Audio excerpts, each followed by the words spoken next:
So what do we, guys? What about these ethnic? No, just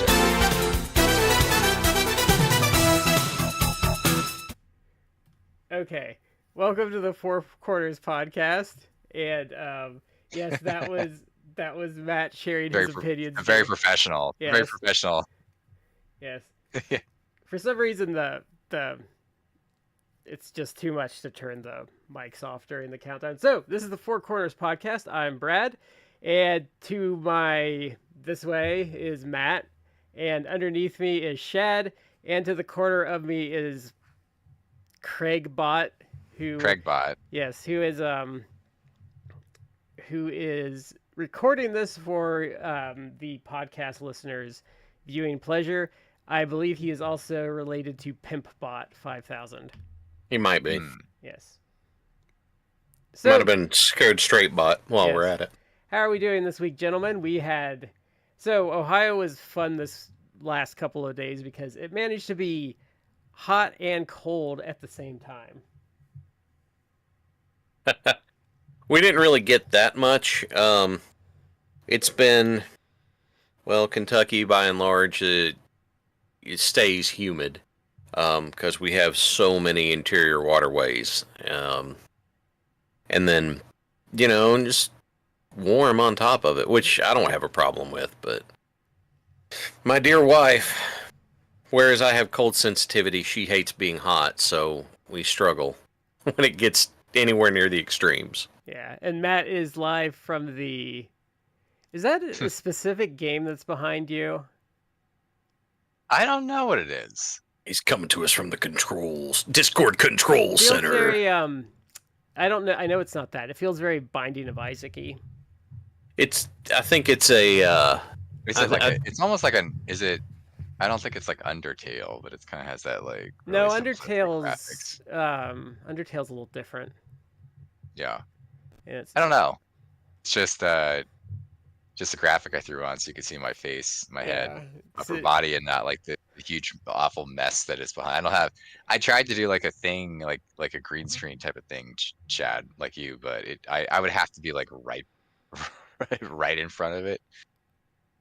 Yeah, well, in case you can't tell, mine's pretty close. It didn't work out last time, so I just did like background.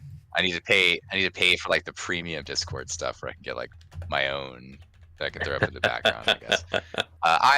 I'm doing well, guys. It was kind of the same way here in the DC area, Brad, that it was like last weekend it was like it was cold and rainy. It rained all weekend. And then tomorrow it's going to be like 90 degrees. So it's like this is like the petri dish for like viruses, because it's like 55 one day, the next day it's like 90. It's like then it snaps back. Yeah. Screws with your immune system. Like, this is not. I'm gonna get sick. Everyone's gonna get sick. Yeah. Yeah. So we have a special treat for everyone tonight. This is one that's been on my radar for quite a while, and so we actually, I think Shad and I and Matt have all done some side research because this was quite a fascinating event. Like, truly, this was fascinating. So we are doing UFC 1. The very one. The very beginning. Yeah, retroactively named UFC 1. I don't think they started numbering them until like 2 or 3. No, it was the cover art says Ultimate Fighting Championship, the beginning. Yeah. Mm-hmm. So I had forgotten the old school logo, and like when you'd see the VHSs, it always had that angry guy on it. Oh yeah, that's how I remember. I remember, like, of course, back in the days of actual like video stores, I remember going in there, and they would always put these with. They would always have like, usually in my area, like a small section, but it would have like a combat sports, what became combat sports. So they'd have maybe some boxing, they'd have like wrestling. So I'd always see these because I would always go for the wrestling tapes. And they started having like, once they had like, they did a few of these events, they just had like 4 or 5, 6 of these UFC. And it was always like, obviously the events would change, but they would always have the angry guy like, and I would be like, oh, what is that? Eventually I did actually rent one of these, like, years later. I actually rented one because I'm like, what's all the hype? Because by that point, it actually like kind of taken off and was successful. Because this show is from November 1993. I had no. If you had asked me when the first one was, I would have sworn it was like late 90s, I guess, which didn't make any sense because like by then Shamrock was already like popular and notable in like the late 90s, so it's like it had to have been before then. So but I didn't remember, and I watched this ages ago. I would have said 94 because I know it wasn't late 90s because okay, I wasn't a big fan of the show, but I remember on Friends, one of them was dating a guy whose dream was to be a cage fighter, and he would just get his ass beat every week. And I remember when the controversy started was like 95 or 96. Wasn't Jon Favreau the guy who played that character, I think? Maybe? I'd have to go back. That's been a long time. So it's the history of the UFC is really interesting. Now, I have a weird relationship with it because my family had satellite in the late 90s, so I didn't realize the UFC went away on like cable pay-per-view for a long time and didn't come back until like 2001. Because I remember like the Frank Shamrock pay-per-views and stuff, and when like Tito Ortiz got big. But interestingly enough, before the controversy really started, they did some big pay-per-view buy rates. Like Shamrock versus Chemo did 300,000 buys, and then that's insane. And then there was like I think the one before that did 260, and then another one did like 200 and something, and they were averaging, even when it went back down a little bit, they were averaging like 90 to 120 until like the controversy started. And I think the only reason those big buy rates fell off is because they would get hyped for a fight and the fight would suck. Like Shamrock Gracie 2 is awful because what happens is Shamrock takes him down and then Gracie just holds him in his guard for 30 minutes. Literally 30. No, it might be 36 minutes. Yeah, it's not great. And it's hard for me to... I will admit going into this, I kind of have a bias going into it because, for lack of a better way of putting it, I've been over the Gracies for a long time. Like, Brazilian Jiu-Jitsu, cool. It's the preeminent grappling art because it is more pragmatic than like judo is. But the problem I've got is that, and this event was part of it, was that the Gracies were putting this on so everybody could be like, "Ooh, Jiu-Jitsu is the most," and I'm like, ugh. Yeah. You know, there's other things out there. And it all comes crashing down at UFC 3 in glorious fashion. I didn't think it crashed really until like that's the first time that you saw the cracks. Holes. You saw cracks in the armor because you saw him fight Chemo. I never remember his last name. Chemo Leopoldo. Yeah, so Chemo Leopoldo, so that fight was really long, and Gracie gasses so bad he has to drop out of the rest of the tournament, and it really exposed him because Chemo wasn't like a super skilled. He wasn't like an uber skilled fighter, but he had really great balance and he was strong. And then you realize like, oh, Gracie can't deal with strong guys that can stay on their feet. Like he has no answer to that. Yeah. Chemo was a Taekwondo guy. And look, this is coming from my first black belt was in Taekwondo. It is not the most practical martial art to hang your hat on. Because, I mean, frankly, it's been sportified a lot, especially in the U.S. But the fact that Chemo was bigger, was big, strong, and didn't gas out, and the fascinating thing to me is he countered Gracie by basically hanging on to the leg of Gracie's gi to keep him from being able to move around a lot and wore him out. It's poetic justice for the show, I think. And then the other thing about that one that got me is because I was doing some poking around. We were getting ready for this today, and in my poking around, Gracie wins, but he withdraws. The next fight's getting ready to go, and Gracie withdraws, and it's like, okay, but it's not listed as a loss. There's no loss. It's just, oh well, there's no quote unquote, his record doesn't say anything. It just says he beats Chemo and that's it. And it's like, or he should have said something before he walked out there. But I don't know. Yeah. I did years. I did watch for the lulz. I watched highlights of Matt Hughes just poning him like horribly. Like he gets just totally like. Oh yeah. Matt Hughes just wrecks him. I mean, he's older by then, but Hughes is just too strong and like too good on the ground, and like it pretty much just ends with like Hughes just has him in a body scissors and he's just punching him in the face. Oh yeah, I watched that because you sent that to me, and I read up about that because I'm not as skilled with or as knowledgeable of UFC, and I read up on it. And Hughes, I think, was trying to be polite, especially because like Royce's like history and all the clout he has, and he was basically saying like, yeah, I was really confused, like of like the strength advantage that I have. Like I really shouldn't have had that sort of strength advantage with a guy of like Royce's like reputation, and it's like he was being so polite and diplomatic in the way he's saying like, yeah, Royce is like a little bitch that I just like dominated and he didn't even like fight me. Yeah, like, and I was confused by that. I always personally thought, even back then during the Pride days, I always thought Hickson was better than Royce.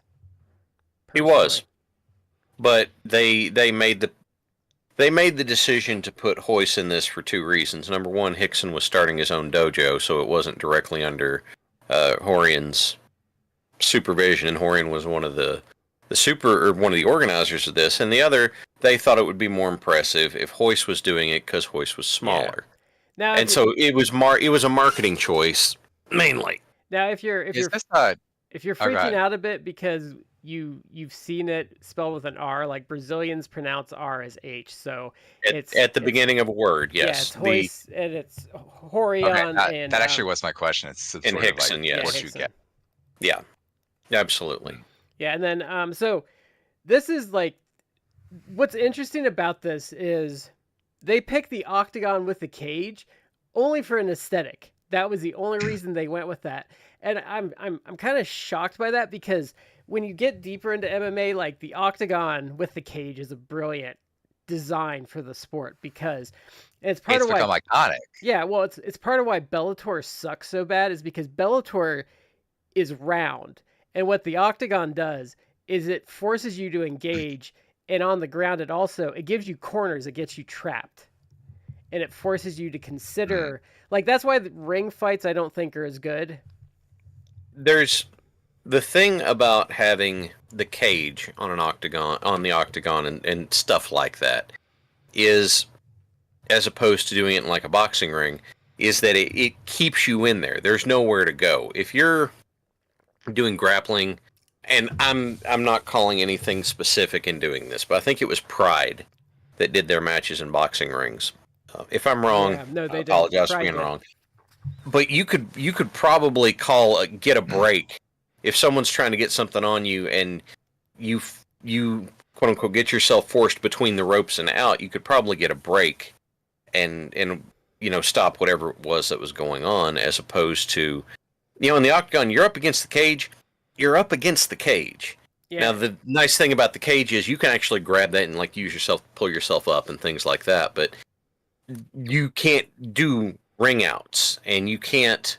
And it doesn't. And with it being a cage, you can't just like rake your back across it to just keep sliding to get away from something. It's going to take a toll. And it also benefits you, because if you're in there with a grappler, like part of the problem with Pride versus UFC is, if you're a grappler in a ring, you can just get on top of some guy and lay there forever. Whereas like with the cage, you can if you can stay back and they try to take you down, like you can get yourself pushed into the cage and be okay, or you can kind of like scoot yourself over there to try and like do stuff. So like it gives you more options, and I think it makes the clinches more important. Yeah. And clinch is standing clinch is super important. You get a lot of very damaging weapons coming into play whenever you move from that outer range, hands and feet, to that inner range of clinch. Yeah. Where the short punches, the headbutts, the elbows, and the knees come into play. Yeah. Now, there is another awesome bit of trivia for this. So the ring announcer, I believe, no, it's the ringside guy doing the interviews, is Brian Kilmeade, famously of Fox News, that single-handedly murdered the No Work subreddit by existing. He's like a Fox News like douche guy, which I'm not. That's not us getting into politics. Other than I think he's kind of like no, he's army. He was one. Yes, army like douchey guys. Yeah, he was the guy that interviewed that dog walker from No Work that just asked like, "How are you doing?" and like the guy melted down like instantaneously. That whole thing, because I heard it was happening, and I'm like, okay, I've got to know how this goes, and I watch it, and I'm like, because what's his face, the guy running the interview doesn't even really do anything. He just throws softball questions. But no, he asked what he did for a living, and it totally fell apart. And whenever, when we go into that, okay, so the anti-work subreddit, the thing came down. They published that Fox wanted to do an interview, and most of the people in there were like, "No, this is called a trap. Don't do it. Especially don't have the person that founded the subreddit do it. Don't do that. Okay, this is called a bad idea." And so the mods got together and like, we think we're going to do it. And the founder, who is the head mod of it, goes, "Yeah, I'll do it." Who is who you saw on TV. And I don't... The amazing lack of self-awareness staggers me to no end. The idea that, okay, you started this and it blew up. That's great, but you're... First of all, no interview prep, very obviously. Second of all, you don't take care to do proper lighting or run a brush through your hair or if your bed's in the background, make your bed, anything like that. I mean, it's seriously embarrassing. I felt bad for the person because I was like, it was the most tone-deaf response that you could have had. No regular person is going to sympathize with you like whatsoever. Yeah, not with this. If they'd had someone else on there who'd done interview prep and they said, "Look, the whole point of this is not you shouldn't have to work anymore. It's about we think that the world has changed a bit and the ideas of what work is outdated and things should be up." Okay, you know what? You can get people on board with that. If you had had a guy or a lady that worked a corporate 9-to-5 job that had like, you know, a good amount of like job experience, not a dog walker that just comes off like, no, you're just lazy. It kind of, it undermines the whole point versus like, oh, like, well, like where you might like convince some people after the fact. But yeah, so that guy. And then, also, what was the play-by-play guy's name? That was Bill Superfoot Wallace. Okay. He was a notable martial arts guy pre-UFC, and then like, bunch of tournament wins, I think. And then Jim Brown was on color. Jim Brown, who I'm impressed. Why? I'm impressed that he made it an entire broadcast without assaulting a woman. So, what was the point of him other than it's like let's get a celebrity because I think it was a celebrity. I didn't think he was terrible.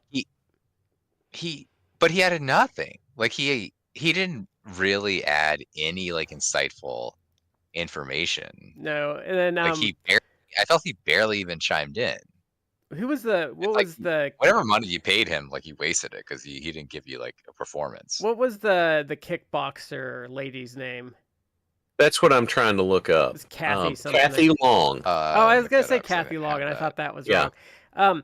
So she's interesting because she's not very good, but she has insightful comments. Like there's something she said in the second round. They were talking about something, and she's like, "Well, actually, the hardest part is managing your adrenaline with these breaks." which was like really insightful. Like she had some real good insight to things. She was just not a good broadcaster, which usually you do not get that. Wikipedia is telling me she was Michelle Pfeiffer's stunt double in Batman Returns. Oh, that's interesting. was actually legit kickboxer. Yeah. Total of 19 wins. Mm-hmm. Actually, sorry, 19 fights, 18 wins, 1 loss. Also did professional boxing, mixed martial arts. Less success doing boxing and mixed martial arts, but she barely actually did those. Well, actually, she won 2 of her MMA fights, 2 of her boxing matches. Actually, I thought she did pretty good. Mm-hmm. I actually seemed pretty skilled, but I'm with you. It's like she didn't really add a lot. She had insight though. There were things she said that was like, oh, but okay, then it was also like the times that she did add stuff. It was yeah. So now the interesting fact about this is there is a dark match to this show, and it is Jason DeLucia defeated Trent Jenkins. Now, which is funny, because I looked up records and stuff, and Jason, who they had on the dark match prelim, is one of the more accomplished fighters on this show, because he finished his career at like 33-21. Mm-hmm. So we go to our first match here, and this is Gerard Gordeau versus Teila Tuli. So Tuli is a sumo wrestler, and what was Gordeau? Was he like a? He is Savat. Okay, which Savat. yeah, right. Savat's fun because Savat, as a kickboxing discipline, does a lot of. Okay, we're getting ready to get my martial arts nerd to come out. Savat came out of kind of that revolutionary French period where wearing heavy shoes and like the bowlers they wear were really solid. So they did a lot of like stop kicks. There in Savat, there's a lot, someone goes for a kick and you extend your foot to intercept it, or someone starts moving forward and you extend your foot to like strike that foot that's moving forward. There's a lot of like of that sort of move at play.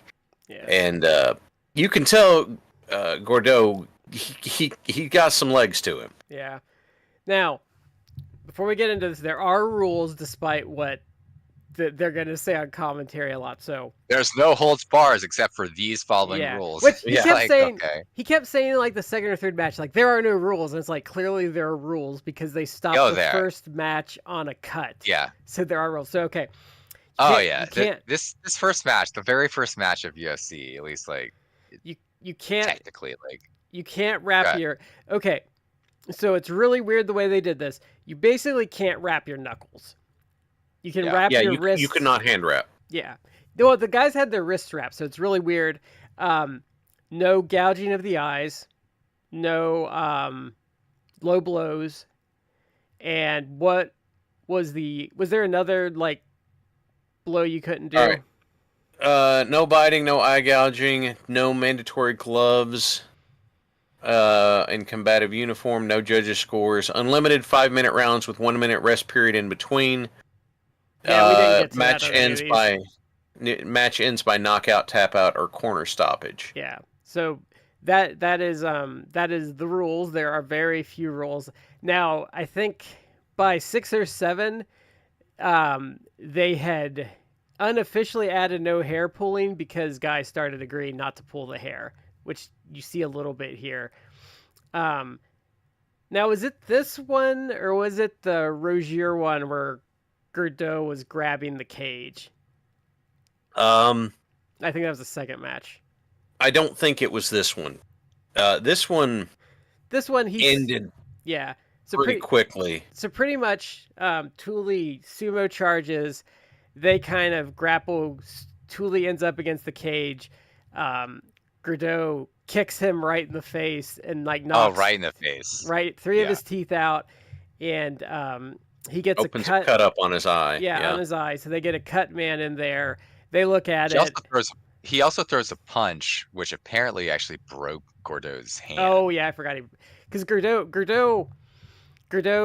So, the cut ends the fight. So this is Tuli's only UFC fight ever. I think Gordeau had a couple, but he wasn't like super successful. So to figure into this, so Gordeau broke his hand, and the teeth cut his foot.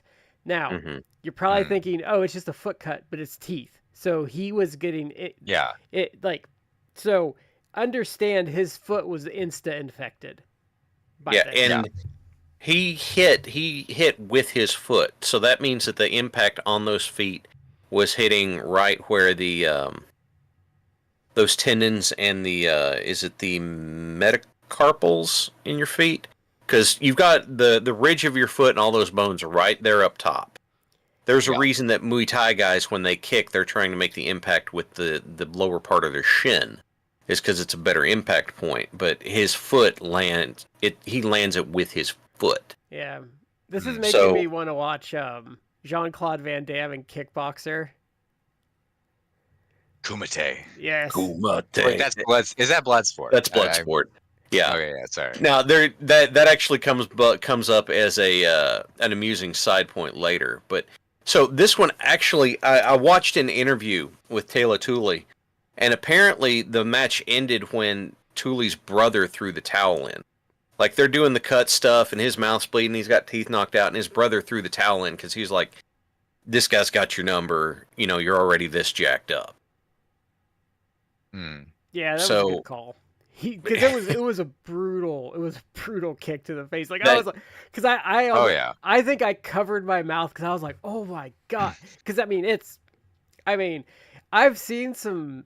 I think the worst thing I ever saw was, well, no, I've seen it twice. Was Silva breaking his shin bone, and like and then I've seen those Muay Thai breaks before. Those are Chris Weidman did the same thing, which is that's probably the most brutal thing I've seen. But man, that kick to the face, just ow. Those shin breaks are right up there with Sid Vicious shin breaks. So just don't go look for it. Just take our word for it. You'll be happy. Let me just give you a description, because you lose all support. They fall down, and it looks like their leg is an empty boot.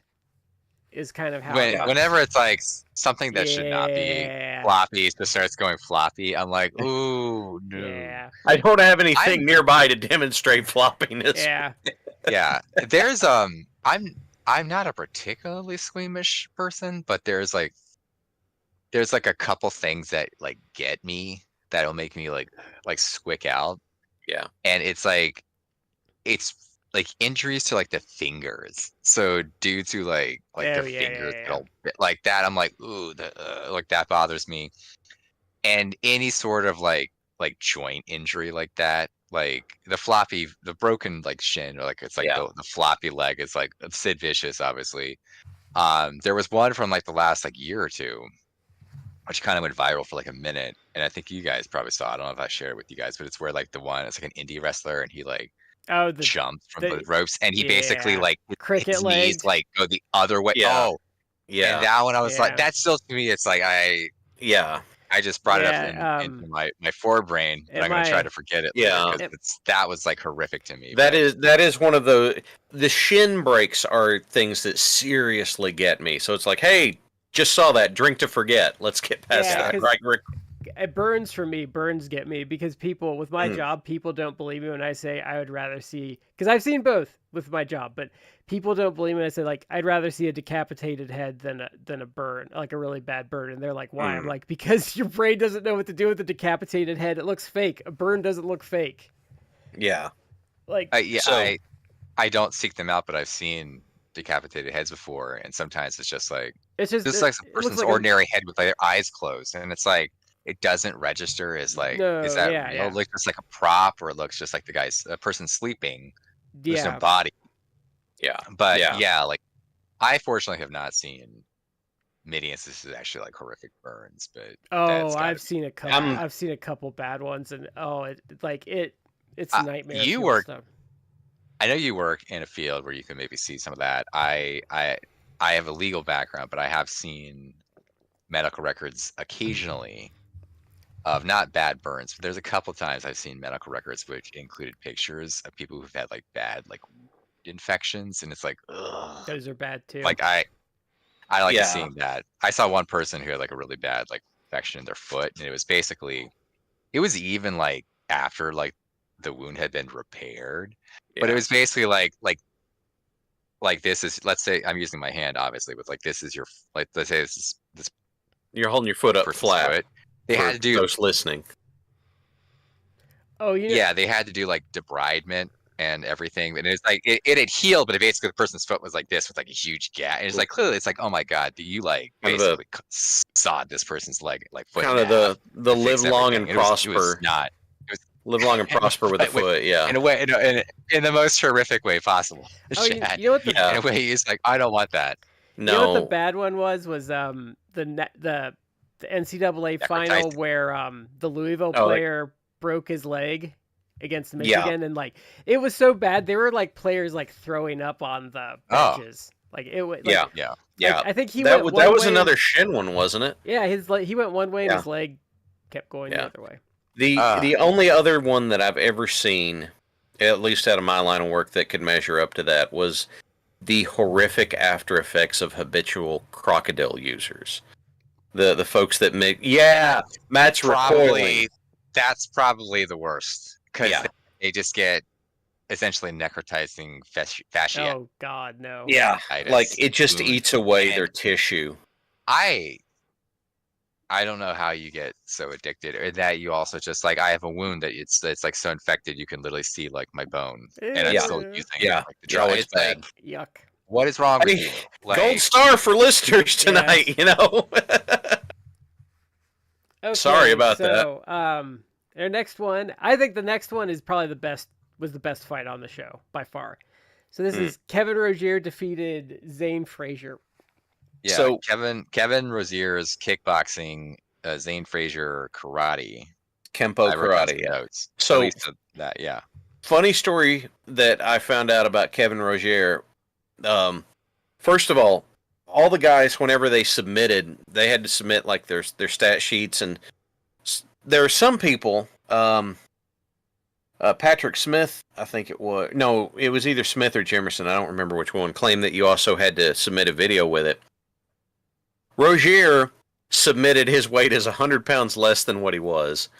And the weekend before at a martial arts something or other, he had apparently beaten the living crap out of Frank Dux, the guy who claims that Bloodsport was based on his real life.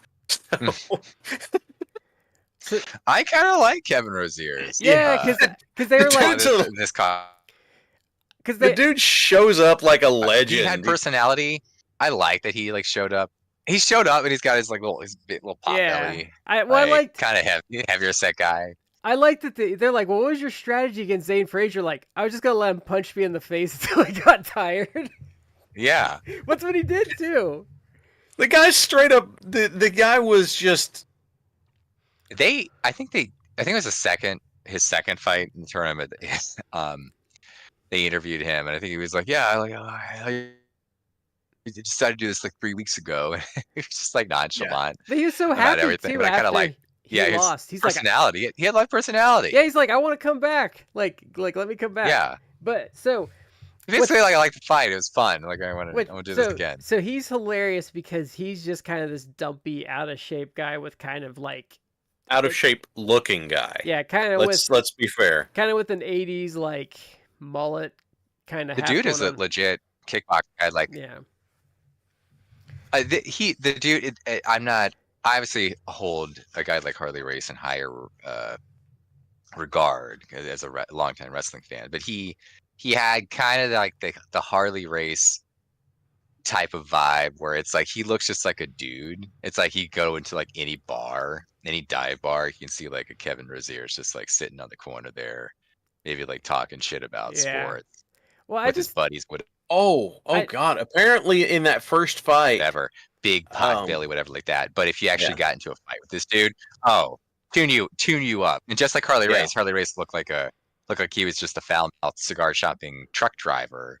But if you ever if you had to get into a fight with Harley Race, you would have been on the floor. Like he would have just wrecked you. But yeah, so that's Kevin Rosier's. Like he just apparently looked like a big. Rosier actually got his jaw broken in this fight, and then just rolled on into the next fight. Yes, apparently Frazier punched him in the jaw and broke his jaw, and dude still rolled into the next fight. Like, there's some people. There's two guys on this card that are like the inaugural entries into the UFC, and it's like, okay, that makes sense. This dude's kind of a legend in his own way, though. Yeah, because it's hilarious because this fight, he's kind of this like dumpy, kind of overweight guy, and Zane Frazier looks like he's in shape, and the guy that gasses is not the guy you would have expected. Oh yeah, because this is kind of a back and forth. So they exchange some punches. They kind of clinch a bit. I think they end up on the ground at one point, don't they? I think Frazier does. Yeah. Now, I think that's how Rosier goes to town on him. Yeah, and then Frazier knees Rosier in the balls twice, and the ref misses it. So the first ref is the only ref that does anything useful because the refs just miss everything after this. So this was a good entertaining fight. Like the crowd was into it. They were exchanging some shots, and then they were. There was even like some grappling going on.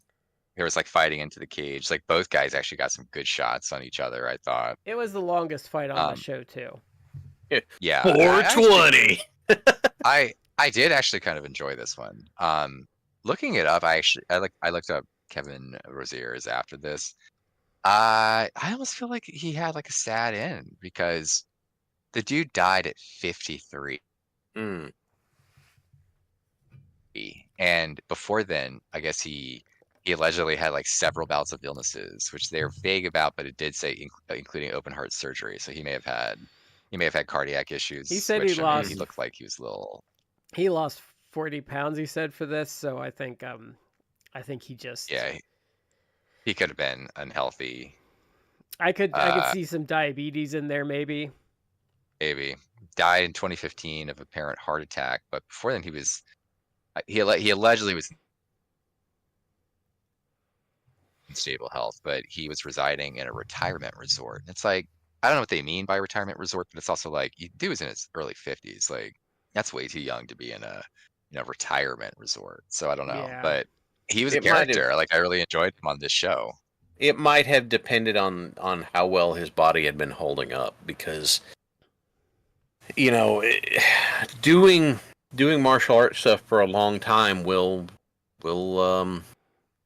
take its toll, and it's some of those guys struggle too because they're training all day and stuff, and they're eating like 5,000 calories and not gaining weight because they're putting in that much work, and then they retire and they don't adjust. It's hard to adjust to, oh, I can't eat 5,000 calories a day, I got to eat 2,000. So then they get like really fat and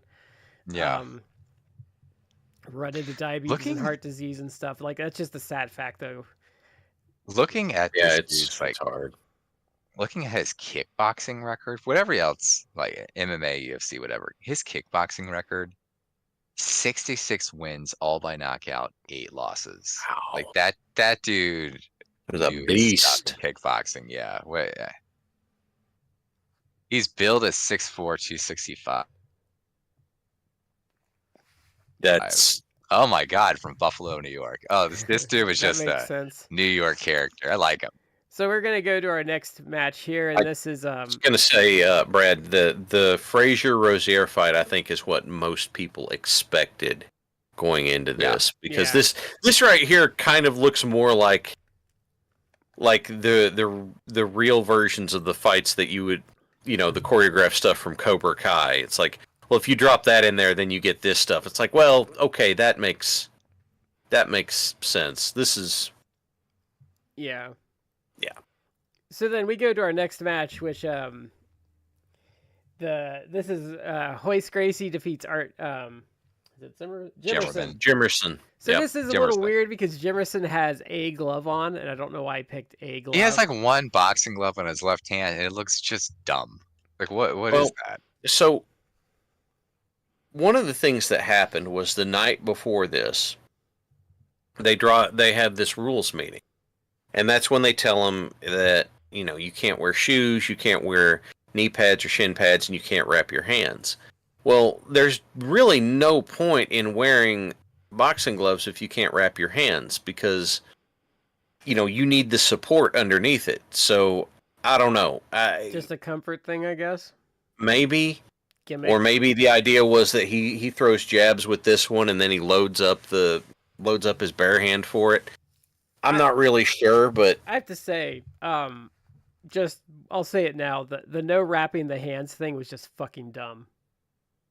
Well, the whole thing, later on in the UFC, they instituted the gloves. The idea was it was not there to protect the other person's face, because you're still hitting with the same amount of force. It's to protect the puncher's hand. It's so you don't break your hand hitting somebody. And by not letting someone wrap their hands properly, then you deprive them of a lot of support. If you have a boxer who wraps their hands properly, then they go from like having fists to those fists feeling like bricks because they're supported. Do they I haven't watched it in the bare knuckle league that's kind of gotten some popularity, and Conor McGregor just signed up for it. So they don't wrap their hands in that, do they? I don't know. The benefit of not wrapping your hands in something like that is people are less likely to headhunt because you're not going to break your hand punching somebody else in the face. I actually, when they were starting to do the bare knuckle league, I had read some interesting articles that actually, like, as far as like CTE and like, getting punch drunk and all that stuff, like boxing would have been better off to stay bare knuckle, like, because it's more sanitary for the gloves, and that's why they did it. But like with bare knuckle, you get hit in the head less and less, like, just full on, like, because the person could break their knuckles and stuff. So it would actually benefit the person getting punched. Mm-hmm. So it is. But gloves. Bare knuckle has more body shots and that sort of stuff going. And gloves and boxing were all about like PR and sanitizing it for like getting like sanctioned and like being able to run and not get the government on their butts. So I think they, at least some of them, are doing hand wraps in the bare knuckle thing. Okay. But it's still probably, they still probably don't headhunt as much. Like regular boxing, your punches are also coming with, I don't know, 8 to 12 ounce gloves on top of them. Yeah. So you're adding extra weight onto those too, and then you're not holding anything back when you throw the punch because you're like, my hands will be fine. And also the standard boxing glove is much more of a blunt trauma too, with how it's designed. But if you look at the bare knuckle cards, you'll see a lot of names from like the UFC. So it makes sense. Yeah. Well, Paige Van Zandt that was in AEW, she does it. Mm-hmm. And you do more, like, it is, if someone were to say to me, what is the most practical martial art you can practice, I would say it's going to end up being boxing. You don't spend any time in that one. Everything you do in boxing is something that could directly and immediately be used. Very pragmatic. Yeah. And then if you take the gloves out of it, then you're having to be even more careful. And, like, for example, just I'm indulging my nerd again. One of the things that happens is in boxing is people will break the bone in their hand just above the pinky. It's called a boxer's fracture. It's because they don't hit properly with their hand. They hit with their wrist like this. Just, you make a fist, you put it at the end of your hand, and you're just holding it there. What you're supposed to do is line up your first two knuckles. It's supposed to be a flat plane with your forearm. So you're hitting with your index and your middle finger knuckles, not the other two knuckles. That's how you're supposed to get a good punch. But if you're being sloppy about it, you get boxer's fracture because you don't keep it lined up and you're hitting with that bottom part of your hand. You get into bare knuckle stuff with that, you're going to learn good habits real quick, or you're going to break your hands. Yeah. Shad, whenever I bare knuckle fight, I always do the old school. Oh yes, very good, very good. Man, put up your dukes then. Yes, put up your dukes. Would you care for the first punch, or shall I? That was a dumb gag that we used to do one time. I wanted to do it in a match once, but the other guy was like, what? And I was like, never mind. There's like a work the active shooter thing at work. That they they do like the run, hide, fight thing. Run, hide, fight, yeah. And the guy like on the fight thing is doing that, and I texted someone. I'm like, I can't take this seriously when the fight like icon is like challenging someone to fisticuffs. That's what it looks like. Yeah.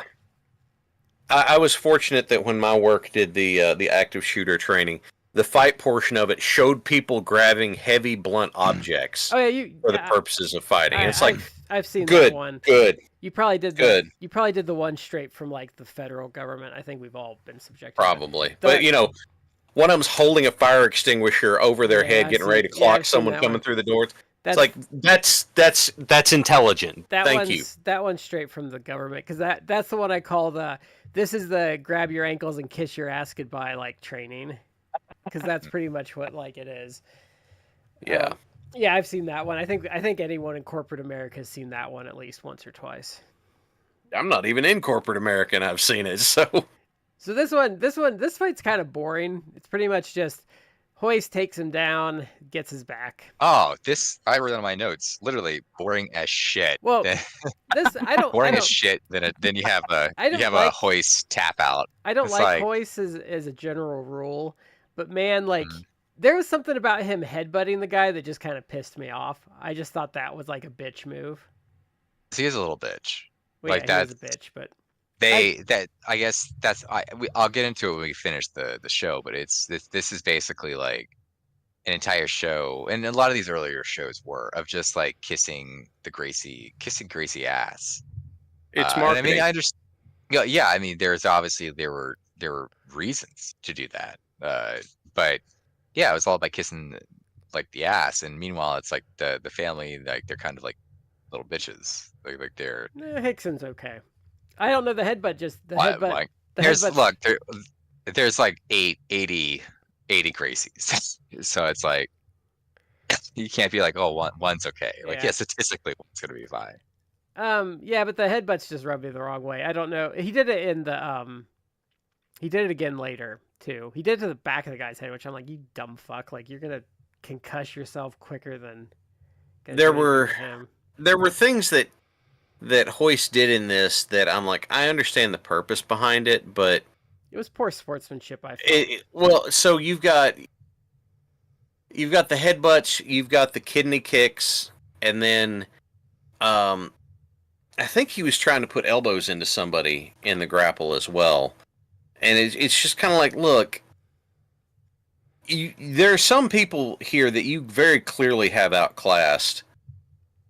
Do you need to do this? But he did it anyway. It's like, yeah, I think that was my problem with it. It's like the headbutts were just like, you don't need to do that. Like, you're gonna tap him either way. Like, you're just being a poor sport. Yeah. So, yeah. Did Gracie win this one with the was it a shoulder choke?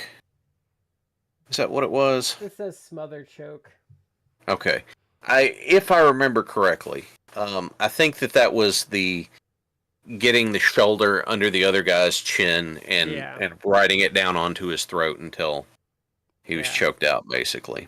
Maybe he choked the guy out with his goddamn gi because he had to. No, that's the next fight. That shit. Yeah, it's the next fight he's in. Okay, so the next one we have wrestling legend Shamrock. Ken Shamrock defeats Patrick Smith, noted convicted pedophile. Noted pedophile. What did he do? Like sexually assault a 14-year-old, I think is what I'd read. Because I was like, oh great, we have one of these on this show. So. Yep. Wait, what? Yeah, look at. Okay, now I've got to look. I could look at. Yeah, 1999, assaulting a 14-year-old. Factually accurate, unfortunately. Yeah. Arrested in 2008 after failing to register on the sex offender registry. Great. Yeah. So. Well, he is the hometown guy for the. This was held in what, like? Was this held in Colorado? Yeah, it was in Denver. It was in Denver. So it's like, oh, good. That's people gassing.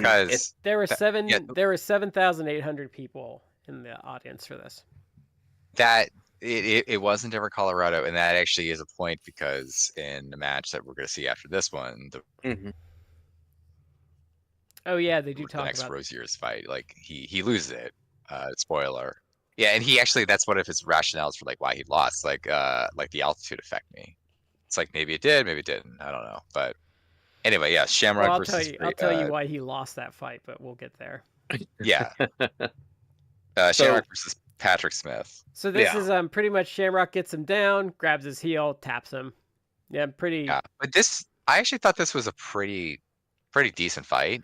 Like they seemed a little bit evenly matched for a bit. Yeah, what did they call Shamrock? Just a shoot fighter? Shoot fighting, yeah. Because he had been in Pancrase. Now, Pancrase is a weird. I don't get Pancrase because part of Pancrase is worked and part of Pancrase is shoot. And I don't know which is which. Yes. Was Shamrock? That's all I got. Was Shamrock in UWFI too? I don't know. Hang on. Check. Look at that. I know he was in one, and I could not remember. Early career, trained under Buzz Sawyer, Nelson Royal, and Gene Anderson. Wow, Buzz Sawyer didn't run off with his money like he did Taker's? I don't know. It just... he did. Maybe Buzz Sawyer was too... Yeah, maybe Buzz Sawyer was too afraid of, like, getting the shit kicked out of him. I thought that was somebody else, but... that was Taker. That was Taker he ripped off because then... who trained him? Felt bad for him and like just trained him anyway. Who trained him? I don't. I cannot remember. Taker? Yeah, who trained Taker? Let's see.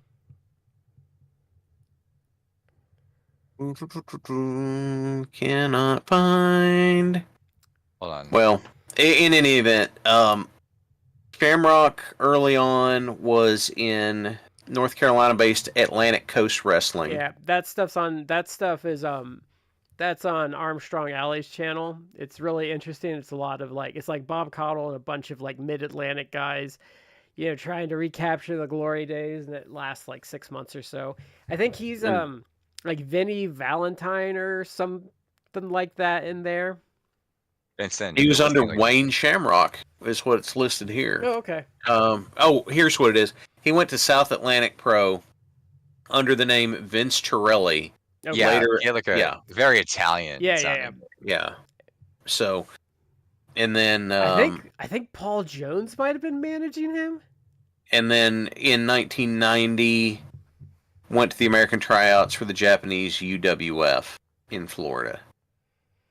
Real strikes and holds were used and put to spar legitimately against other participants, among them Bart Vale. Passed another tryout in Japan under the name Wayne Shamrock, and then he went to Pro Wrestling Fujiwara Gume. I'm probably saying that wrong. And then no, that sounds right. Yeah, and then Pancrase, I guess. Japanese names usually are pronounced phonetically, so you're usually good with those. Well, Gumi. I'm not sure if it's Gume or Gume. Gume, probably. Let's see. Callaway began training under Sawyer. Oh my God! I love the Wikipedia line. He disliked Sawyer, who repeatedly lacked commitment and provided a limited education. Yeah. Said he learned on the job as Texas Red. Has anyone ever said anything nice about Buzz Sawyer? Like ever? I don't know. No, I don't think so. Well, I guess yes, in the sense that people did say that he was actually like a talented worker. Oh yeah, he and Tommy Rich's feud in Georgia was massive in the early 80s. He was a good worker. He died young. I mean, he died early 90s, he was 32 when he died of a drug overdose. And he honestly, at 92, it's like you're in places like you kind of had association with like Jim Crockett. Like you should have been bigger than you were, but his reputation, his drug addiction must have been bad enough that Yeah. people didn't want to take the chance on him. I looked it up. It's not really in the Wikipedia, but allegedly, one of the people, maybe it's the guy who took pity on him, but a guy who trained Undertaker early was Don Jardine, aka the Spoiler. Oh yeah, that's right. Because that's where he got the rope walk from. Yes. Oh, interesting. Which I can't say that I've seen much of anything that the Spoiler has done. If you watch, I did back in the World 90s, Class, way back, like the Aftermax, I would always hear like the Spoiler. He does it really well, but like Taker used to do, like when he was younger, he would do like elbow drops, like a rope walk, elbow drop, or leg drop off of it. Because like, it's hard to remember because his hips and stuff got bad, but like Taker was hyper athletic when he was young. That's a whole. We could have a whole separate discussion about. Pre-Taker. Yeah. Or just Takers in general, because I overall am not a fan of Taker for many different reasons. But yeah, there was a period where he was a much better worker when he wasn't really broken down by injuries. We're gonna talk about him and stuff. I feel like he gets too much heat for things he doesn't deserve, and not enough heat for like the cut. Like the one thing I hate that people try and like pin on him is like racism, and I'm like, there's in the modern era, and it's like there is no evidence whatsoever of Undertaker any point in his career that I can find of him being racist. Anyone even like claiming as such. Now, and this is why I don't like it though, is because now if you want to talk about his bouts of homophobia, like when it came with Chris Kanyon, that is fair game. But like as far as racism, like there's nothing I can find. Well, not to get into the whole like, he has a black friend like excuse thing, but he one of the people that was historically like really tight with was Charles Wright. Yeah, they go back to USWA. He was tight with him, and it's like, again, having an African American friend doesn't mean anything if you're a racist. But I agree with you. Like a lot of things that I'm not even a Taker fan, so it's like I'm not inclined to give him like benefits of the doubt per se, but I've never really seen any stories or heard any stories about that. People in the modern era, I mean, like the last, like, let's say like 2-3 years, seem to be basing that on the fact that the guy like oftentimes will wear like pro police shirts. Like he'll wear like the thin blue line American flag shirt, or he'll wear like some sort of, I would guess, kind of conservative type or military theme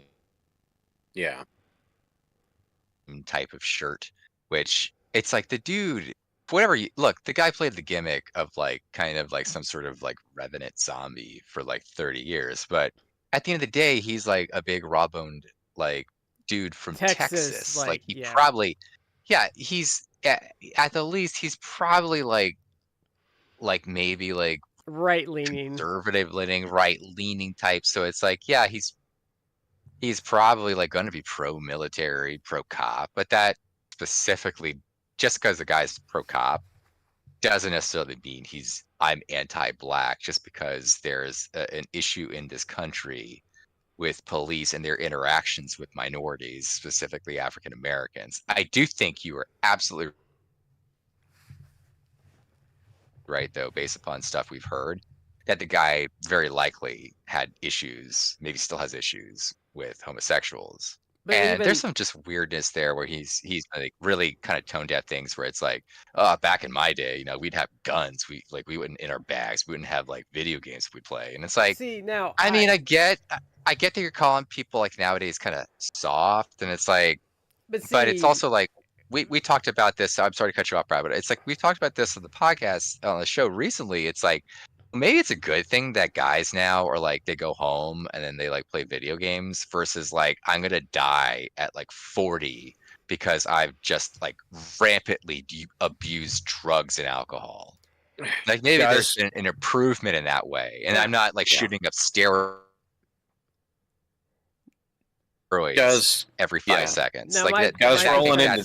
Maybe maybe things have progressed. My defense of him with that statement, because I watched it, is he kind of did say like, I just kind of missed like what it was like when I was a kid. And I felt like that was just kind of a guy waxing poetic about, to be like 20 again and, that sort of thing. Like I felt it was more like a nostalgic, but like and even like, I think you could talk about like the homophobia, but it was also 20 years ago.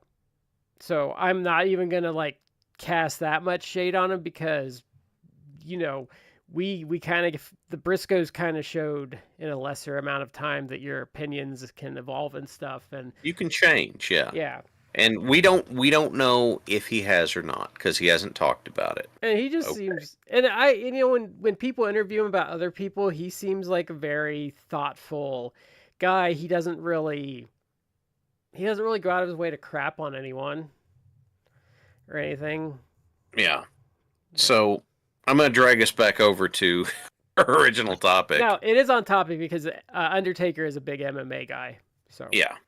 Yeah. So the Shamrock Smith fight, they start out standing, and Shamrock gets it. I think he catches a kick from Smith into a takedown. Maybe I'm remembering wrong. No, I think he does. But he started out going for the mount on something and then dropped back. He had hooked Smith's Achilles, I think.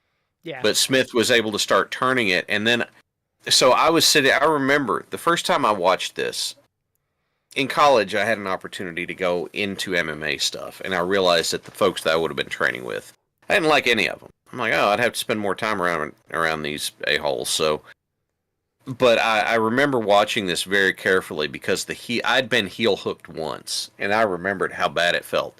And watching him just very slowly but deliberately work to get his elbow hooked around the guy's heel and then crank it. I was just like, because you feel that not only in your ankle, but all the way up to your knee, because it cranks everything. And I was like, dude, yeah, I would have tapped too. That's a nasty hold. Shamrock was the most well-rounded style of all of these guys because I agree. He was like very prototypical MMA versus other guys. Like I can see why his early success because he can do a little bit of everything. Mm-hmm. Now I want to get into some stuff later because I have a lot of criticisms about the show, namely having Royce and Shamrock in the same block, which I think was just dumb. Yeah, because I think they thought I think what happened and why they did this is I think they thought Shamrock was just a pro wrestler that couldn't do anything, and then he got there and they're like, oh crap. Yeah. Because I think we're gonna get into some stuff though about like there's charges that this was fixed and we have opinions on that. Chad did some digging. Yeah. There's the other thing supposedly is until the first fight ended, Shamrock thought that this was a work. He thought this whole thing was a work just in a different setting. And then after the first fight, he's like, oh, okay. There's some dispute to that. He said different things at different times about it. So I don't know. Well, we'll get into it. Shamrock taps out Smith and advances, and then we go back up to Gordeau versus Rosier. And this is where I have a lot of issues with it. So basically, my problem with his show is, and I think it was just an oversight. I'm just going to chalk it up to an oversight. Is they needed some rule in place to let someone get back on their feet because Rosier loses this fight because he gets knocked down and he pretty much can't get up because every time he tries to get up, like Gordeau just like starts pummeling him. Well, I figure that whole thing happened because the spirit of it is, well, we're just letting it ride and let's see what happens. And we saw what happens. Rosier gets caught on the cage, and then Gordeau, I think he was this the one where Gordeau like blatantly like grabs onto the cage and even like sticks his arm around like the top part of it, or was that the Tuli fight? No, that would not have been the Tuli fight. It had to be this one. Yeah, if I don't remember it, but he had the fight ended whenever he brought his foot up, and I mean just heel stomp into Rosier's torso, and the report was that was directly into the spleen, and that's when Rosier tapped out. Like, nope, I'm done, I'm out. And it's like, yeah, that'd be a good time to do it. Yeah, yeah. I mean, Gordeau is fit. I mean, you didn't necessarily know this at the time. Like in the hindsight of like the years after we found out like this information, like his injured foot, his broken hand. No, they talk about the. I read in my notes like they talk Gordeau, about the foot in the main event. They did. I did catch that, but for this fight, like he didn't necessarily get that. But I wrote in my notes. I didn't write a lot of notes on this this fight, but I was like, Gordeau just did not. He didn't come to play. Like he was like he's looking to finish this. Like, and that probably was because like physically he wasn't in great shape. But well, I think he knew. I think he knew versus Tuli where he could tool around a bit because Tuli wasn't like a huge threat if he was standing. I think he knew like Rosier, if Rosier got up, I think he knew he didn't like Rosier could tune him up essentially, like if he got back up. So like there was a real incentive for him to not let him back on his feet.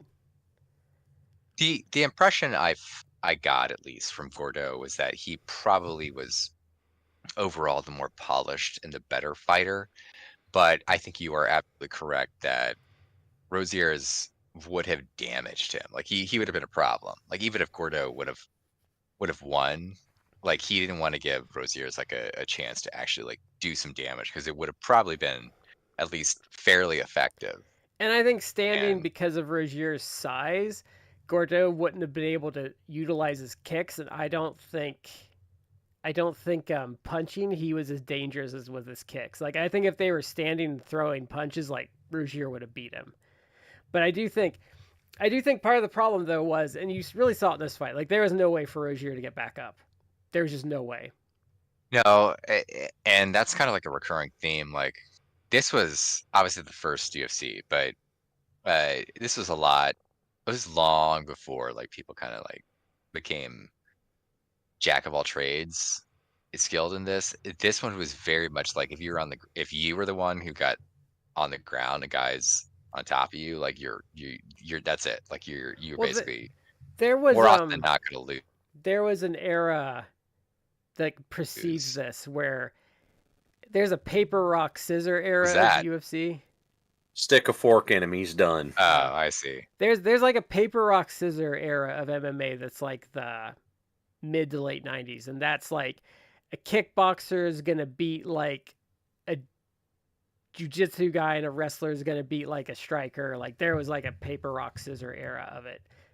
And I would say jack of all trades didn't really happen until the mid 2000s is when that started happening, when guys started training MMA, because the things that people don't understand, like when Chuck Liddell got really hot, the reason Chuck Liddell was so dangerous is because he could strike, but he was a wrestler in college. So where people didn't understand is Liddell could light you up, but he could sprawl really well, so you couldn't get Chuck off his feet, and he would just pummel you. Yeah. Liddell was notable for being a great stand-up guy, but he knew what he was doing, and he could stay on his feet like that. But like I would say like when you saw like GSP, like Matt Hughes, those guys were kind of the start of that era, because you would still see it even in like the mid to late 2000s. You get that wrestler that would come in that didn't have a lot of experience yet, and they'd be winning, but they'd be god-awful matches because they could take guys down and they didn't have anything to do, so they would just lay on them until they got stood up again, take the guy back down, lay on him again. Yeah. And you don't see those as much anymore, thankfully, but... You don't, but historically that has been one of my issues with MMA. Like, and I've still like, I'll explain it once we finish our discussion of the show. I still have horrible flashbacks to Ricardo Arona and Pride. Oh, that was like his whole game was just lay and pray, baby. The thing that finally took me out of MMA, because I was big into it, I really enjoyed it, but the thing that took me out of it was, I think it was when it was Couture versus maybe it was Arlovsky. And I remember the specific moment in that match, because the rules were that if you had 3 points of contact on the mat, then the guy in control could not throw elbows or knees or anything like that at you. Okay, yeah, it's basically to keep you from getting Mark Coleman, getting your head kneed in. Speaking of Mark Coleman, do you know it was just last month, because he lives in Columbus. He was in the hospital. He got burned up real bad, like saving his family from like a fire or something. Yeah, getting his parents out of a house fire. Yeah, like I think he's like permanently scarred. Like he is. He got burned like this is going way back when Bam Bam Bigelow got like burns over like 75% of his body saving children from like a forest fire. And yeah. I always told I told someone at the time, like, could you imagine you're like just in the smoke and you see fucking Bam Bam Bigelow like charging through there, and just that's got to just be nightmare fuel. That those people had to thought like this is a guy Sasquatch, like just seeing this monster wearing flames flames already. Yeah, he comes through the fire wearing the flames with his thick Jersey accent. Yeah, but Mark Coleman, I'm gonna save you guys. I think he's out of critical condition, but he was real bad. This was just last month. He got burned up real terribly. But anyway, I think the worst part was like the smoke inhalation, which is usually. Well, I mean, the burns would have been absolutely horrible, but the smoke inhalation is like what kills a lot of people. So my dad Arlovsky's got volunteer firefighter, and he said their fire chief was like insane, and they like you'd be at a fire and you'd look up and he'd just be sitting there like smoking a cigarette, like get that over there, because this is like the 70s. This moment where Arlovsky is bent forward and he's got his arms wrapped around Couture's torso. And Couture's getting away from the cage, or he's getting Arlovsky away from it. But what he's doing is he's kind of on all fours, and he's up on his toes, and he's moving forward. He's got his fingertips down, and he's moving a hand and then a foot and then a hand and then a foot to keep 3 points of contact the whole time. And I looked at it, I was like, oh, we have hit the rules exploit point of MMA, and now it has completely killed my enjoyment. Was that Arlovsky or was that Tim Sylvia? It might have been Sylvia. Did he win the heavyweight title in that fight? It was around that time. Okay, because I know that was the era where like I think Sylvia won the belt back, and like all of his matches were like total stinkers, and so was Arlovsky's stuff. Well, that was also around the time that was around UFC 100 when Lesnar. Anyway, that's what fight might have been in Columbus that made you stop watching. I'm not sure. Yeah, but in any event, Gordeau there should have been at a point during this let him up. There should have been at least a referee stoppage before. Like, if the ref had been like, look, he can't get, I'm stopping it here, he can't get up, you're cutting him off every time. Where there was... I thought the ref was going to. You could tell he kind of he thought he should. Yeah. And he didn't. There was a couple times on this show, like, I felt like this should have been, like, a ref stoppage. Like, don't let the guy just, like, start wailing for, like, 30 seconds and it's like, no, don't do that. Like, I just saw that Herb Dean still does that. Like, I just saw it on the last fight night. Like, it's a bad stop, like, and you're not doing your job when like the guy's like wailing on him. He's like looking at the ref like, can I stop, please? Do I need to keep doing this? Yeah, like, okay, well, I'll keep punching him. Like, can I? This was that fight for that night. For this night, this was that fight in the whole like, hey, ref, that whole stoppage thing, where's that coming from?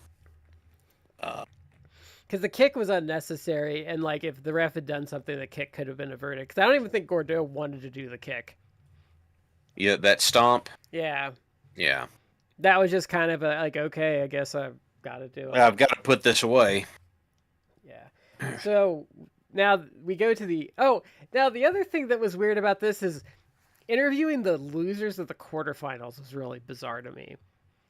Because Rosier was Rosier's just like, hey, that was fun. I want to come back, and it's just like you just got your ribs broken by like a stomp. But so the next one is Ken Shamrock versus Royce Gracie. Now, I have a lot of bitches about this match.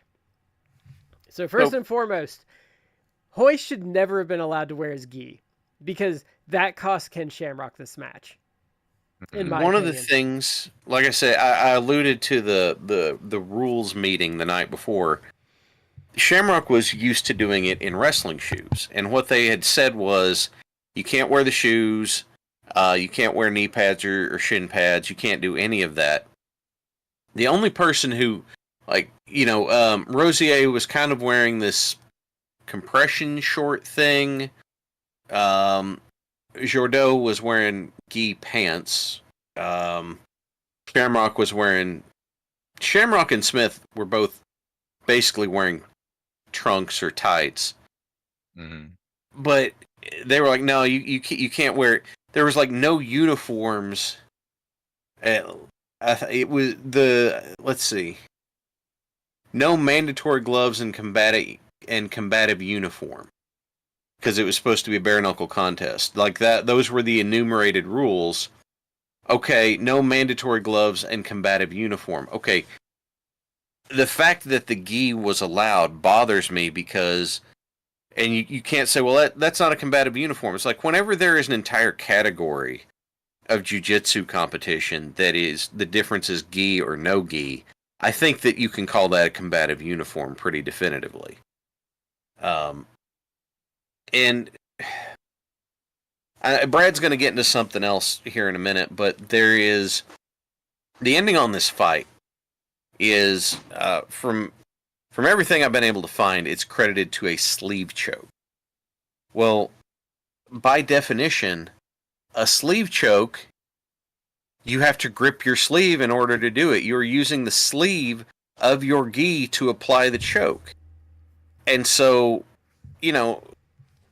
if you're going to say no combative uniform and then let this fly, then it sure does cast some doubt on why is it that Gracie's the only one that can do it. It just, like I said, it feels like, especially from the early UFC stuff, to me, that the Gracies are kind of like up their own ass a bit, and I would agree. And they also seem to get out as Dan Sever and Mark Coleman were coming in, guys that would have been like people he could not have like handled routinely. Well, and he still, in any event, he wins this one with a sleeve choke, which has to use the sleeve to apply the choke. That's combative uniform in my book. Now, they didn't ask me, but apparently, from the different people who were still around to do interviews about this, they all said that this stuff was dropped on them the night before. Yeah. And, Shamrock is saying, well, they didn't want me to wear shoes because it would throw off my balance. It's like, I can't really argue what he's saying here. There were the gym I had trained with a little bit. They recommended that you wear wrestling shoes because there had been a case where somebody had basically just through one of those crazy things that happened, they had slipped a toe in between the mats and ripped their toe off. They're like, let's just recommend wearing wrestling shoes, Yeah. And then they tell Shamrock the night before he can't wear wrestling shoes. And it's like, and I remember, I think in UFC 3, I think that's right, that he was wearing wrestling shoes, but the stipulation was if you're wearing wrestling shoes, you can't kick. And it's like, it leaves a sour taste in my mouth. I think had Royce had to wear standard gear, Shamrock would have gotten the heel hook on him. I think he slipped out because Shamrock didn't have as good a hold on him because the gi provided spacing, and I also think that it provided like some slip for him to like, because at that point like Shamrock has him and then Hoist kind of like pops out on top of him. I entirely think that's because of the gi. I don't feel like the camera angles were good enough for me to be able to make that call myself. And then I'm not saying you're wrong, Brad. I'm just saying personally, I don't know. Okay. And now there's a bit of hilarity to the end of this because, again, the refs are useless in this thing. So Shamrock taps, and the ref doesn't see it. And then Hoist thinks it's over, and then, like, so he lets go, and he goes to start putting it on again. Shamrock's like, look, dude, I tapped. Like, so Shamrock was, like, super honest about it. But it was kind of funny because, like, the ref's just, like, not looking, and then he's like, yeah, I tapped. Like, he won. So that's... Yeah. This was pre-standardized rules, but you would still think if that's one of the ways to stop the fight, the ref would be looking for it, you know? Yeah, the ref was looking like at the neck and totally missed it. This one was okay. Like I said, I think the gi cost Shamrock the match here. I wasn't overly fond of this fight. I agree. I think that for someone who gets like, I guess that was the thing that I really took away from the show. Like for all the hype about the Gracies, it's like almost every one of Royce's fights here was just like boring as shit to me. And it was the same thing. It's like, oh, I'm just going to grapple with you. And it's like, he's not an exciting fighter. Yeah, I get that. Like that's all part of the jiu-jitsu. It's like the grappling aspect, but it's like, and obviously I am partial to Shamrock because I was a fan of his when he did with his wrestling career. But I do agree. I think he pound for pound he was what I would say probably the better fighter. And I think he should have won, but because of the choices that they allowed, meaning like voice with the gi, like yeah, it cost him. He would have, and he was honest about it, and he wasn't like bitter. He was fair about everything. It's like, yeah, I tapped, and then like, oh yeah, the ref didn't see it, so I had to tell them, yeah, I did. Shamrock would have won the rematch at 5 if they had judges instead of being a draw, because pretty much everyone that's watched that fight said he would have won on a scorecard. So one of the other reasons that I am sour about Gracie, about Hoist, is later on, it was, I don't remember if it was Pride or K1, he has a match with Sakuraba. Oh yeah. That's Pride. And okay, it was Pride. He has his match with Sakuraba. And in Pride, they have very defined rules. Everybody wears this sort of stuff. This is how it works. And Gracie pitched a fit until he had special rules for it. He was like, no, we have to have these rounds, and I get to wear my gi and all this sort of stuff. And he still didn't win. Oh yeah, Sakuraba punking him out is hilarious. I mean, now Sakuraba is a pretty... I'm kind of sad Sakuraba never made it to the UFC, like in that Pride purchase, but like he was a pretty solid guy. He was a good worker.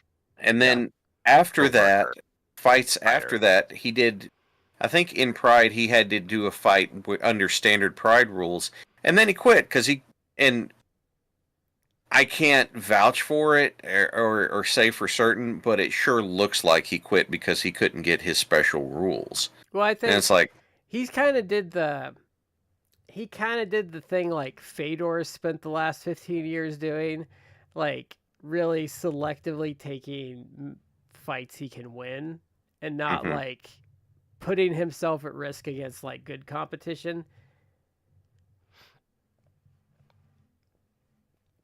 But I mean, I also think I will slightly defend Hoist. I think he could have gotten to Pride and realized that like the MMA game had passed him by, too.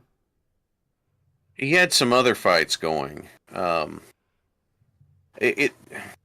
the thing is, if you look at Hoist's MMA record, he did not fight as many fights as you would think. I think he's only like 15-2 or something. 15 wins, 2 losses, he has a draw in there. 3 draws. Okay. So, there is, I think, a decent there's a decent case to be made that the whole thing was all set up as Gracie Jiu-Jitsu marketing, basically. No, it was. It was. And I mean, they're part owners in the company.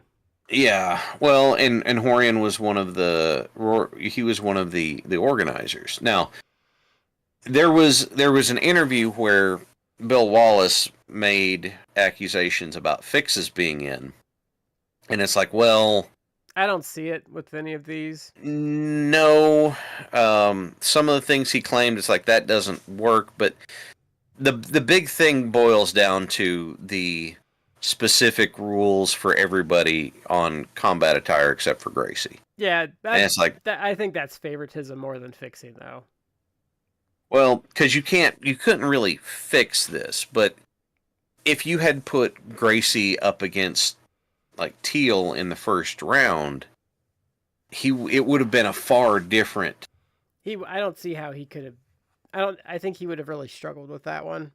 Yeah, it would have been a far different event. And so I don't know. If not having a hard time joining someone with just the straight up size of Teal and not being able to maneuver him and grapple him. No, I think they gave him. I think they gave him a super favorable first round match. Like I think they gave him like the best matchup for him in the first round. Yeah, I don't know. I don't know if you want to address at the very end of this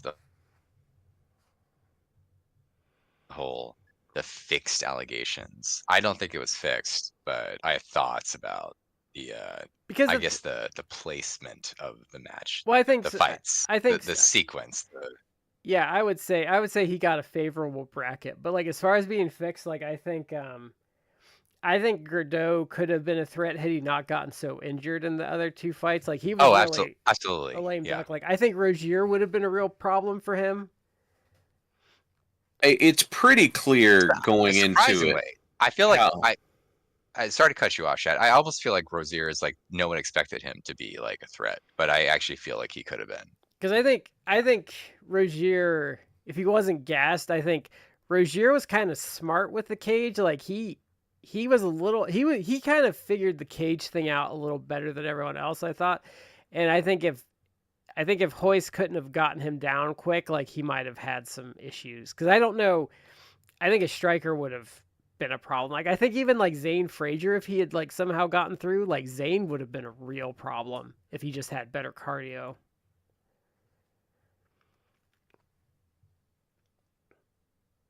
I don't think that it's proper to say that there was a fix, but I think if you were to wanted to make the argument that there was some favorable tweaking, I was like, yeah, I think you could get away with that particular argument. I agree. I think there was. Like I think obviously I think you could just chalk it up to like, oh, we can't do this, this, and this. Well, what about the gi? Like I don't even think there could have, like, I think there just could have been subconscious, like, well, of course there's a gi, you know, because of this, this, and this. Like, I think that just could have been bias and favoritism that, like, wasn't even necessarily intentional. But I think there was definitely some bias in the rule selection. I think there was bias and favoritism, obviously, towards, like, the Gracies. So, Royce. But do I think it was fixed? Like, no, I don't think it was fixed in the sense it was, like, thrown. Was worked. I don't think it was that, but I do think that there was favoritism. So that part I absolutely because even if you're saying because even if you're like accusing like, well, they picked guys that he could beat, and I'm like, well, but you like this is the first time this event happened. Like I imagine it was hard to get. People. No, well, that's all part of the Wikipedia article where it's like they actually try to get a lot of guys just like decline. They were like, well, they wanted to do a 16-man tournament, which they did later. They couldn't get enough guys. Yeah. Which in like retrospect now, like again, this is an event that happened literally over 30 years ago. And I actually remember this back when this like became popular, and I actually like kind of started focusing on, or at least like paying attention to it a little bit in like the late 90s, early 2000s, when this was like years after this event, this earlier stuff. In my mind, I was like, how the hell are you going to have like guys fight in actual like real MMA fights multiple times in a night? It's like, that's insane to me, especially when obviously nowadays, yeah, fighters compete, and I know it's at a different level, but it's like you have guys compete, and then it's like they go like 6 months or more before Well, they have their next fight. you get so it's regulated now. So what happens now is, so you might win your fight in like 2 minutes, but like something might happen, and the commission might medically suspend you for 4 months. Well, So that's why. look what happened with Gordeau. It's like messed up his foot, broke his hand. It's like, yeah, this is why guys like should be like, yeah, I need 6 months off or more because of my issues. And instead, it's like, now you got to fight. He wants, but it's like you got to fight 2 more times.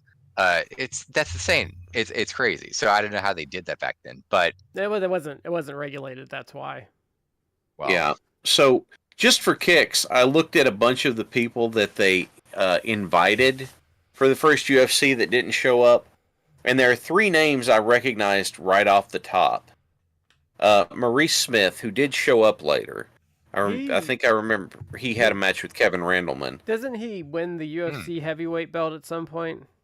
I think so, and I think Randleman took it off of. Like I think Randleman. If I remember correctly, Maurice Smith was the big progenitor of the thigh kicks.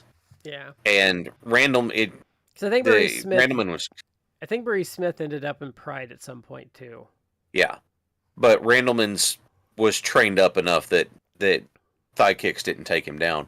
Maurice Smith, Benny Iriquides, the Jet, who was a multi-time kickboxing champion.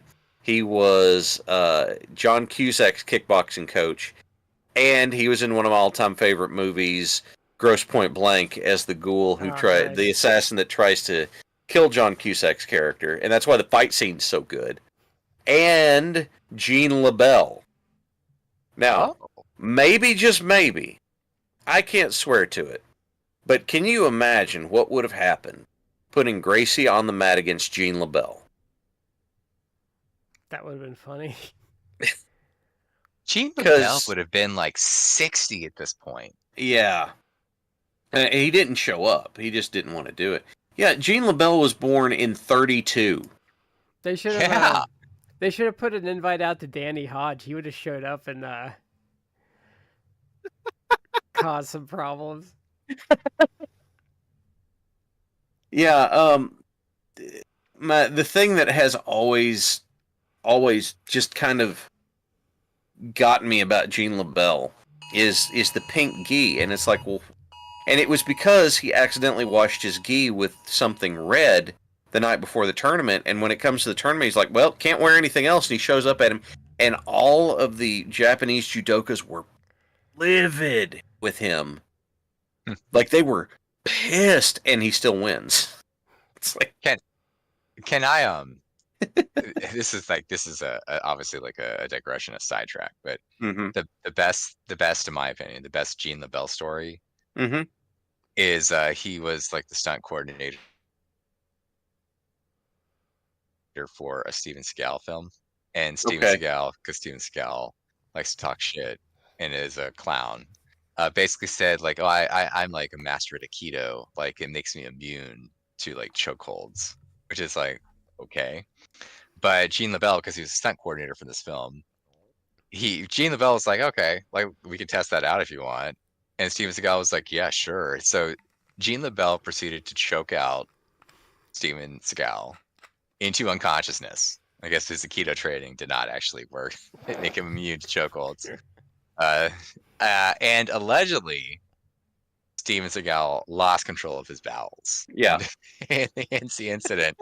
And in subsequent interviews, I guess, like Steven Seagal, of course, vehemently denies that this ever happened. But Gene LaBelle, to his credit, didn't want to talk about it. But I guess like there was there was once or twice he actually did talk about it and was like, no, actually that did happen. So there you go. Oh, there were, Steven yeah. Now. I found something about it too. Requested to confirm, and he avoided it. He was quoted saying, when we had a little altercation or difference of opinion, there were 30 stuntmen and cameramen that were watching.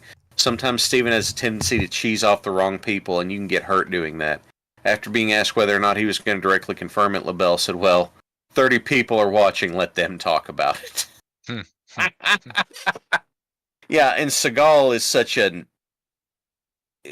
such an insecure dickbag that his response is calling LaBelle a sick, pathological scumbag liar.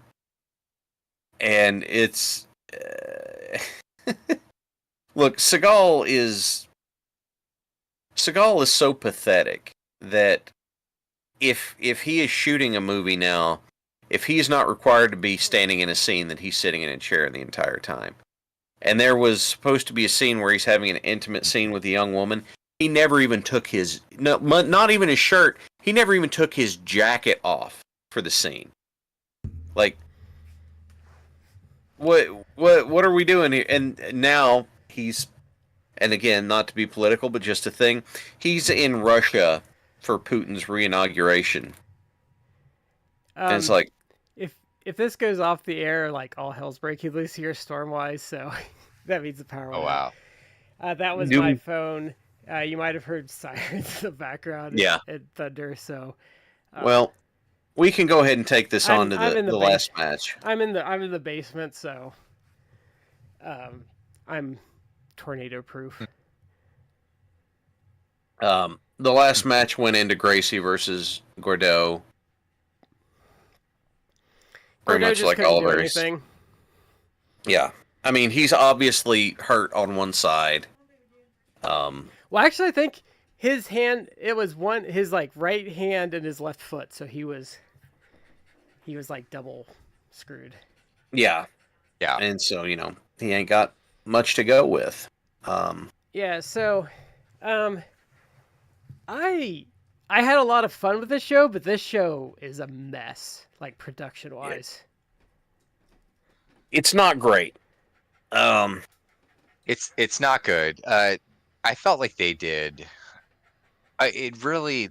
I mean, obviously, it's just like early installment weirdness, I guess, but it felt like they were really going for like this weird freak show aspect of it, because it's like it's like, we have a sumo wrestler. It's like, how is a sumo wrestler going to be in a mixed martial arts competition with like world-class kickboxers and shoot fighters and jiu-jitsu? It's like, but I felt, and this kind of goes to where they designed the octagon.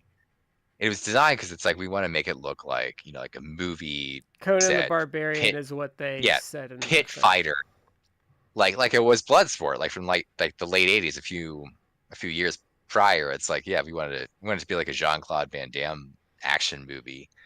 Like, they designed it like that, but I feel like that's what they were going for, because if you watch like films like that, late '80s, early '90s, that's like right out of those films. It's like, it's the Kumite tournament. It's like, we're gonna have like a guy doing capoeira facing off a guy who's like, taekwondo and everything in between. It's like, this guy's a boxer. He's facing off against a guy who's like trained in wushu martial art. It's like that. I think they were going for the weird like freak show aspect. They were going for Styles Clash. At least like the marketing aspect of it was that way. I also suspect this was not aired live on pay-per-view, because there's some like weird cuts and stuff that was done to this, and they never claimed to be live. No, they didn't, did they? Now, fun fact: this did 86,000 buys on pay-per-view. So, which in today's day and age would be like good, real good. But there was a lot of bad production stuff. Like, I thought some of the interviews were really bad, depending on who they talked to. The weird just switching between the two entrance songs over and over and over again was really bizarre. And I went and found, because I think the copy on YouTube is like original, maybe. I don't know. I couldn't tell if they put that in after the fact or not. I couldn't really tell. Maybe I'm a musical moron, but I couldn't tell. I kind of feel like it was original, but I mean, it was like I said, it was a fun train wreck, despite all my complaints about it. Like I would not say watch this. I would say do not watch this, because, but like I like if you just want like if you're going to start from the beginning, like there's worse UFCs than this, honestly, that I've seen. Really? One last little thing that's funny to put into this is because this comes out of Big John McCarthy's autobiography out of his own story. He was registering for UFC 2 when Rosier Gracie chewed him out over it. He goes, "You don't need to do that. No, you're not going to do that. What are you going? You know, you're not going to." And told him to be a referee instead, because someone of Big John's size doing Gracie Jiu-Jitsu. I wonder what would have happened and why they didn't want him to do it. You know? Yeah. I mean, I found a few clips and a few interviews and stuff like that, and apparently John McCarthy does not give a single damn and names and goes into detail in his book. So now, also, John McCarthy is a big he was a big factor in the unified rules of MMA and it getting like regulated and the commissions accepting it. So he was a big part of getting that ball rolling. And then like when Zuffa and Dana White came in, like they continued that trend of like getting it accepted again as like a legitimate sport. Mm-hmm. So he gets a lot of credit for that. Yeah. So next, let's put it this way. What do we say? Thumbs up, thumbs down, thumbs in the middle for this one. I'd say thumbs in the middle, leaning up for me. For UFC 1? Yeah. I would say, like I said, it's a bad... Like, the thing is, like, if you watch, like, Heroes of Wrestling or something, there's no redeeming qualities about that show whatsoever. It's not even, like, a fun train wreck. Like, for me, it is a train wreck. It's not a good show, but I was entertained. So, like, I would say I'm not going to give it a thumbs down because I had fun. I would say I would probably recommend not to watch. So kind of like, it's interesting in that aspect. I feel it's historically significant in the history of the sport, or at least the history of the company. But this kind of reminded me overall why I'm more of like a pro wrestling fan than an MMA fan. And it's like I could appreciate like a good MMA fight, but I just, was always more of a pro wrestling fan, and I just enjoyed that a lot more than I do MMA. And it's somewhat not fair because this was not, I feel, a good show with good fights. And there have been good fights. It was legitimately MMA being invented before our eyes. They didn't know what they were doing. Right. But at the same time, it's like I still didn't really care for it. And I do care more for professional wrestling. And I know once UFC blew up, that was often like a common refrain from people who like that and try to trash like pro wrestling as one of the other combat sports. It's like, oh, pro wrestling's like fake, right? It's like, yes, idiot. Like I've been watching pro wrestling for like 30 years. I'm aware it's fake, but it's like I enjoy the whole melodrama combat, mock combat, comic books, soap opera aspect of it, where like what is gonna entertain me more is like I have gotten more entertainment out of a guy like Jake Roberts DDTing someone and like knocking a guy out than I have seen than just about any like professional MMA knockout I've ever seen. It gets hyped up on like social media. It's like, oh my god, you gotta see this like amazing knockout, and it's like a dude like punching a dude in the face, and the guy just like crumpling, and it's like, I've seen some dudes flare flop before. Like I've seen some highly entertaining one. Like baby. For me, where MMA really fits in for me is like MMA is like the closest thing to like old school wrestling you can get, like old school territory wrestling, where you have a guy come in, he goes up, gets a title shot. If he loses, he kind of like maybe slowly goes down and out. Like it fills that role for me. Like I like seeing the progression of guys and stuff. Like I do like MMA. Like I've actually been getting back into it. But I see your point though. Like that wrestling gives you, because like we've talked about that before. Like good wrestling only gives you so much. You need like the pageantry and everything around it. This I give it a firm thumbs in the middle because it was not a fun watch, but like Matt said, it's got historical value. For me, there's too much.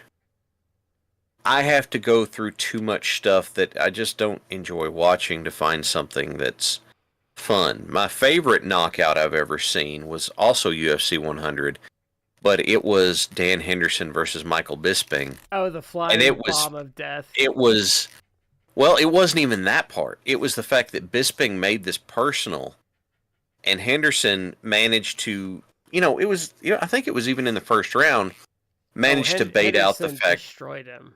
He managed to bait out that Bisping would drop his left, and he's throwing with his left, so Bisping's coming up with his right. All of a sudden, Henderson's right hand is like all the way back in one of those big looping cartoon hooks that comes all the way around Bisping in the jaw. And when Bisping goes down, Henderson's already in the air with that.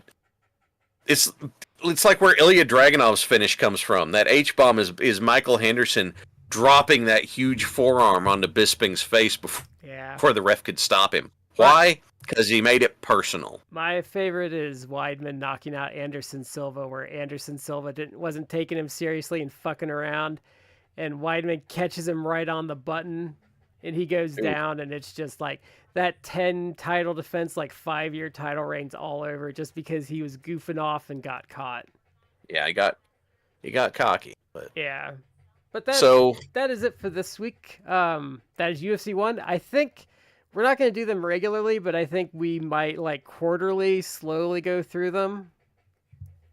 Maybe some select ones, maybe not all 300, all 300 plus. Like, God no. I do want to do UFC 3 just so we can laugh at. We can watch like the hoist cracks in the armor. But so next week, no promises next week. We might have a special guest next week. Yeah, we're going to see how that turns out. But anyway, everybody, thank you for being with us. We appreciate you watching if you were here with us tonight. We appreciate you listening if you're listening later. Doesn't matter. We're just glad you're here with us. This is Shad with Matt and Brad. We've been in 3